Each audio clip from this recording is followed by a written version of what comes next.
Hi, it's Larry, and I'm going to do just a quick review of the Celestron 9.25 GPS. This is with the carbon fiber tube. And these came out, I think, from 2004 to like 2008. They weren't out for very long. Then they upgraded to the CPC.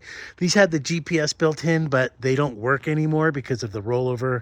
It's called the rollover issue. You can update the hand controller if you can find the right old hand controller, which is a 4.x version. Unfortunately, this one has a 2.x version, so the GPS stopped working on it.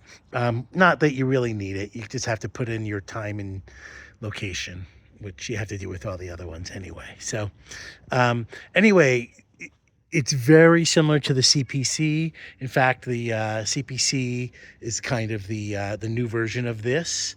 And then basically it's got all the standard stuff. It's here, let's go back. It's going to say Nexstar GPS, enter.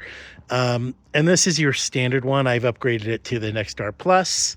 And it tracks really smoothly. This one was designed for, this one was updated with a much finer focus. If you don't know, these feather touch focusers are like $400. And then this also has a weight and balance system for astrophotography.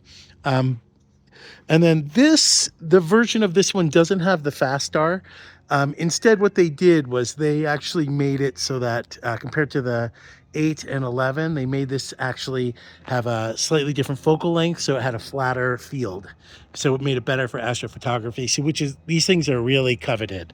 This is I think it was a 2006 or 7. So this is just the Starbright coating. If you have the XLT, then these things are like super valuable. People pay big money for them.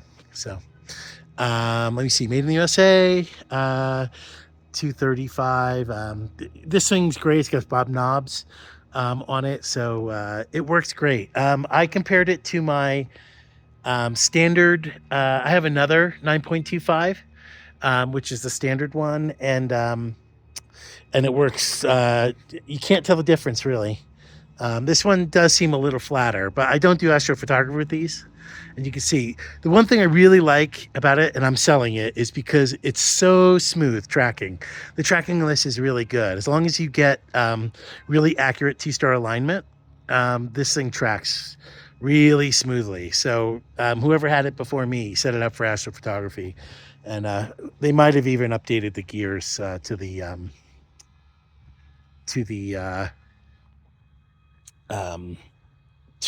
stand, because it's so smooth and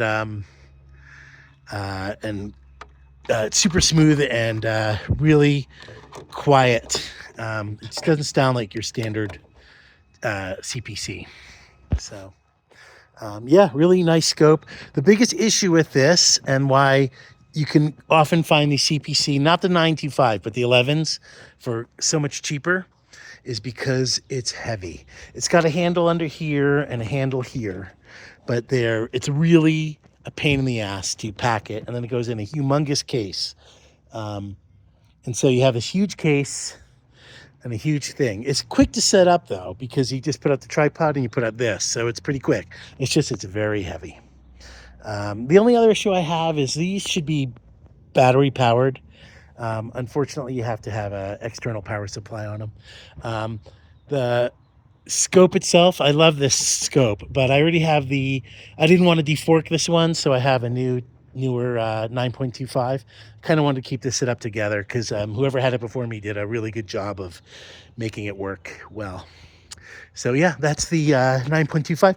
You usually can get these between $1,000 and $2,000. And then what happens? People will defork them, and then they sell just the carbon fiber tube for $1,100 or $1,200. So yeah, you usually get this part for free, but for visual it works fantastic. I used it for visual and I really liked it. Oh, also interesting is this tripod. It's a lot wider than the newer tripod, so it's a more stable tripod. This one has what's called the landing pad. It has a slightly wider base for holding everything, and then it has a special thing for aligning it, so it lines up really well. So it's super easy to set up. It's just heavy, but if weight isn't an issue, then this thing sets up really fast. Anyway, thanks for watching.